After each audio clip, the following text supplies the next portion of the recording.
എന്താ എൻ്റെ വീട് എന്താ ഒന്നും ആയില്ലടാ. വിളിക്കാന്നുള്ള വിളിക്കാന്നാ പറഞ്ഞെ. ആണോ?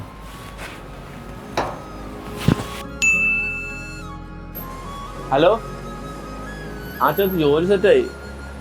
തിങ്കളാഴ്ച തൊട്ട് ജോയിൻ ചെയ്യാൻ പറഞ്ഞു. ആടാ ജോലി സെറ്റായിട്ടോ. തിങ്കളാഴ്ച തൊട്ട് ജോയിൻ ചെയ്യാൻ പറഞ്ഞു. അളിയാ ജോലി സെറ്റായിട്ടോ. തിങ്കളാഴ്ച തൊട്ട് ജോയിൻ ചെയ്യാൻ പറഞ്ഞു.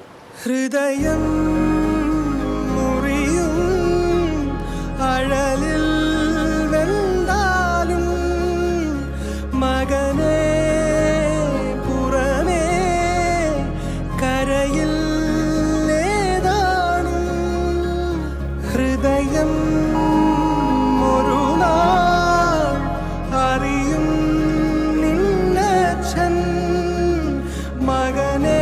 ഇന്ത്യക്കാർ മലയാളികൾ ഉൾപ്പെടെയുള്ളവർക്ക് ഇതാ 2 മണിക്കൂർ നിർണായകം. എന്തും സംഭവിക്കാൻ പറ്റുന്നതാണ്.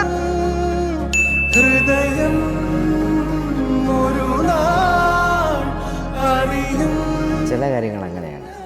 നമ്മൾ പ്രതീക്ഷിക്കുന്ന സമയത്ത് വരണമെന്നില്ല, പക്ഷെ അത് വരാതിരിക്കില്ല. ഇതാണ് നമ്മുടെ ഓരോരുത്തരുടെയും അവസ്ഥ.